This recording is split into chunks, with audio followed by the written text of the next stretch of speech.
नियमित घरफाळा भरणाऱ्या ग्रामस्थांना घरफाळा पाणीपट्टीमध्ये सवलत द्यावी.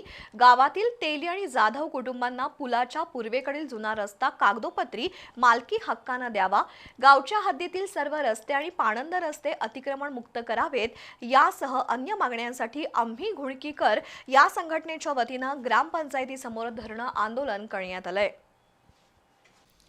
महाराष्ट्र शासनानं ग्रामपंचायतीकडील घरफाळा पाणीपट्टी थकबाकीदारांसाठी 13 नोव्हेंबर रोजी 50% सवलत देण्याबाबत प्रशासकीय आदेश दिला होता. तसंच प्रत्येक ग्रामपंचायतीनं तात्काळ सभा घेऊन हा निर्णय जाहीर करण्याचा आदेश दिला होता. ही योजना 31 डिसेंबर 2025 पर्यंत लागू आहे. पण हातकणंगले तालुक्यातील घुणकी ग्रामपंचायतीनं मात्र नागरिकांनी तक्रार केल्यानंतर 8 डिसेंबर रोजी सभा घेऊन या आदेशाची अंमलबजावणी करण्यास सुरुवात केली होती. दरम्यान थकीत घरफाळा भरणाऱ्या आणि नियमित फाळा भरणाऱ्या ग्रामस्थांना डस्टबिन देण्याचा निर्णय सरपंच सुजाता जाधव यांनी या सभेमध्ये घेतला.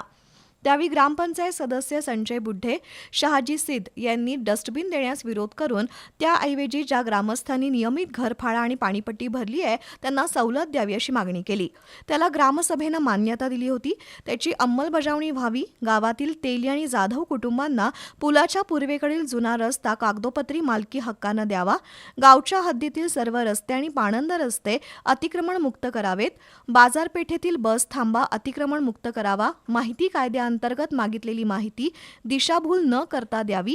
ग्रामपंचायतीच्या खात्यावर सुमारे 70 लाख रुपये शिल्लक असून त्यातून गावातील रस्त्यांची डागडुजी करण्याची मागणी आम्ही घुळकीकर संघटनेनं केली होती.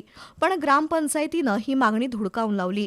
या पार्श्वभूमीवर ग्रामपंचायत कार्यालयासमोर संघटनेच्या वतीनं जोरदार निदर्शनं करण्यात आली. या गोष्टीची अंमलबजावणी होताना दिसत नाही आणि धरणे आंदोलन फक्त आता त्यांना सूचना देण्यासाठी केलं. ग्रामविकास अधिकाऱ्यांना त्या ठिकाणी माहिती देण्याचा प्रयत्न केला. हे जर मागणी जर मान्य नाही झाली तर वरिष्ठ शासन स्तरावर वेगवेगळ्या पद्धतीचं आंदोलन असेल, जिल्हाधिकारी कार्यालयात त्या ठिकाणी घेराव घालायचा कार्यक्रम असेल किंवा आता शहाजी शेत कोल्हापूर जिल्ह्याचे धनगर समाजाचे नेते यांनी सांगितलं की या ठिकाणी आत्मदहन सुद्धा करण्याचा प्रसंगी वेळ आली तर आम्ही मागे पुढे बघणार नाही. त्यानंतर ग्रामस्थांनी ग्रामपंचायत अधिकारी डी शिंदे यांना भेटून डस्टबिनबाबत लावलेले फलक काढून घेण्याची मागणी केली.